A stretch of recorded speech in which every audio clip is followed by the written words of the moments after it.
નમસ્કાર, આપ જોઈ રહ્યા છો યુટીસી ન્યૂઝ। વડોદરા મહાનગરપાલિકા જનતાના ટેક્સના રૂપિયાથી કરવા શું માંગે છે? આ સવાલ હવે વડોદરા શહેરની જનતા જ પૂછી રહી છે। વડોદરા મહાનગરપાલિકા પાસે એમ તો સતત નાણાંની અછત રહે છે, પરંતુ તેમના પ્રોજેક્ટ પર નજર કરીએ તો કરોડોના બ્રિજ તેઓ તાત્કાલિક મંજૂર પણ કરી દે છે। આ બ્રિજોમાં લાગતા નાણાં જનતાના ટેક્સના રૂપિયાથી છે।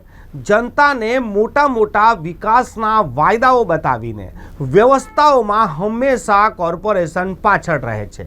હવે શહેરમાં એક સવાલ ઊભો થઈ રહ્યો છે કે તમે વિકાસ પછી કરો, પહેલાં શહેરીજનોને પૂરતી વ્યવસ્થા આપો। વડોદરા મહાનગરપાલિકા એક બાદ એક ફ્લાયઓવર બનાવી રહી છે અને વડોદરા શહેરમાં તો જે ફ્લાયઓવર બન્યા છે તે એક બાદ એક એવા ફેલ નીકળ્યા છે। એમના ડિઝાઇનોમાં ખામી છે, તેમના સ્ટ્રક્ચરમાં ખામી છે અને આ બ્રિજોથી ટ્રાફિક હળવો થવાની જગ્યાએ બમણો થઈ ગયો છે। સૌથી પહેલાં જો આપણે વાત કરીએ તો લાલબાગનો બ્રિજ, લાલબાગના બ્રિજ પર જે રીતે ક્રોસિંગ આપવામાં આવ્યો છે, એક સાઈડનો બ્રિજ આજે પણ બંધ છે અને આ દુનિયાનો 8મો અજુબો બનાવીને મૂકી દેવામાં આવ્યો છે। કલાલીના બ્રિજની વાત કરીએ તો ત્યાં પણ એવી રીતે ક્રોસિંગ આપવામાં આવ્યું છે કે જો તમારી નજર ચૂકે તો અકસ્માત ચોક્કસથી થાય। ફતેગંજ બ્રિજની ડિઝાઇન તો એ પ્રકારે છે કે ત્યાં તો ઘણા મોત પણ થઈ ચૂક્યા છે। ગુજરાતનો સૌથી લાંબો ફ્લાયઓવર અટલ બ્રિજ જ્યારે બનાવવામાં આવ્યો હતો ત્યારે કહેવામાં આવ્યું હતું કે આ ખૂબ જ ટ્રાફિકનું ભારણ ઘટાડશે, પરંતુ વડોદરા શહેરની જનતા હવે સમજી ગઈ છે કે અટલ બ્રિજની ઉપર કરતાં નીચે ટ્રાફિક વધુ હોય છે અને પહેલાં કરતાં પણ વધુ ટ્રાફિકનું ભારણ વધી ગયું છે। આટલા બધા અખતરા કર્યા બાદ પણ વડોદરા મહાનગરપાલિકા હવે રોકાવાનું નામ નથી લઈ રહી। હજુ પણ તેઓ ફ્લાયઓવર બનાવવા માંગે છે। એક સર્કલને ક્રોસ કરવા માટે ફ્લાયઓવર, તો એક નાની કેનલને ક્રોસ કરવા માટે ફ્લાયઓવર, ફ્લાયઓવર પર ફ્લાયઓવર બનાવીને કોર્પોરેશન કરવા શું માંગે છે? શું તે ખરેખર વડોદરા શહેરની જનતાનું હિત ઈચ્છી રહી છે કે પછી કોન્ટ્રાક્ટરને લાભ કરાવવા માટે અને પોતે મસમોટી મલાઈ ખાવા માટેના આ બધા જ કાવતરાઓ થઈ રહ્યા છે? વડોદરા શહેરમાં જે રીતે ફ્લાયઓવર બની રહ્યા છે, વડોદરાના જે સ્ટ્રક્ચર ડિઝાઇનરો છે હવે એ સવાલ ઊભા કરી રહ્યા છે કે દુનિયામાં કોઈ જગ્યાઓ પર ફ્લાયઓવર નથી, તો વડોદરા શહેરમાં આ ફ્લાયઓવર કેમ આટલા બધા બની રહ્યા છે? જો આપણે સ્ટ્રક્ચર ડિઝાઇનરની માનીએ તો ફ્લાયઓવર માત્ર ત્યાં જ બની શકે છે જ્યાં કોઈ નાળું આવતું હોય કે પછી કોઈ રેલવે લાઇન આવતી હોય। એના વગર ફ્લાયઓવર કોઈ દિવસ બને નહીં।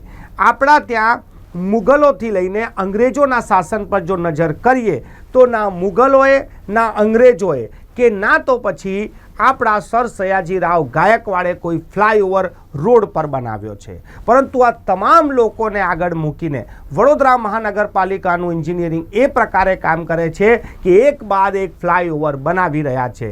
હવે તો વડોદરા શહેરમાં ફ્લાયઓવરની જાહેરાત કરતાની સાથે જ વિરોધ પણ શરૂ થઈ ગયા છે।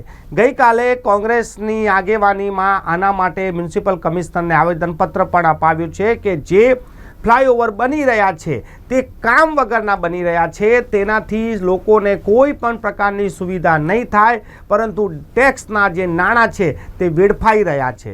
હવે લોકો એવી પણ ચર્ચા કરવા લાગ્યા છે કે વડોદરા મહાનગરપાલિકા તો પહેલેથી જ નક્કી કરીને બેઠી હોય છે કે આ બ્રિજોના કોન્ટ્રાક્ટ કોને આપવાના છે। એમના જ મળતિયાઓને આ કામ આપવામાં આવે છે, જેમાં મસમોટું કમિશન મળે છે અને તેના માટે હવે આ બ્રિજોના કામ એક બાદ એક આપવામાં આવી રહ્યા છે। વડોદરા શહેરમાં એક પણ એવો બ્રિજ બનાવવામાં નથી આવ્યો કે જેનાથી લોકોને સગવડ થઈ હોય, અગવડ જ ઊભી થઈ છે, ત્યારબાદ પણ કોર્પોરેશન રોકાઈ નથી રહ્યું। વડોદરા મહાનગરપાલિકામાં સત્તામાં બેઠેલા જે કોર્પોરેટરો છે તે વડોદરાની જનતાના વોટથી ચૂંટીને આવે છે, તો પછી એ સાંભળે છે કોનું? જો આદેશ ગાંધીનગરથી આવતા હોય તો પછી કોર્પોરેટરોએ પોતાના મતો પણ ગાંધીનગરથી મેળવવા જોઈએ, ચૂંટણી પ્રચાર પણ ગાંધીનગરમાં કરવો જોઈએ। જનતાના વોટ લેવા માટે તમે વડોદરા શહેરની ગલીઓમાં આવો છો, વડોદરા શહેરના નાગરિકો પાસે આવો છો અને જ્યારે સાંભળવાનો વારો આવે છે ત્યારે તમે તમારા આકાઓની ગાંધીનગરથી સાંભળો છો। આ કયા પ્રકારની રાજનીતિ વડોદરા શહેરમાં ચાલી રહી છે। આ જ રાજનીતિના કારણે આજે ભારતીય જનતા પાર્ટીની આટલી સારી અને લાંબા સમયથી સત્તા હોવા બાદ પણ આંતરિક ગુટબાજીના કારણે વડોદરા ગુજરાતમાં સૌથી પાછળ ચાલી રહ્યું છે। જો હજી પણ આપણે નહીં સુધરીએ અને આપણે આના વિરુદ્ધમાં અવાજ નહીં ઉઠાવીએ તો આ સત્તામાં બેઠેલા સત્તાધીશો અને પદાધિકારીઓ પોતાના ખિસ્સા ભરશે, કોન્ટ્રાક્ટરને લાભ કરાવશે અને વડોદરા શહેરને એકદમ અવ્યવસ્થાવાળું શહેર બનાવીને મૂકી દેશે।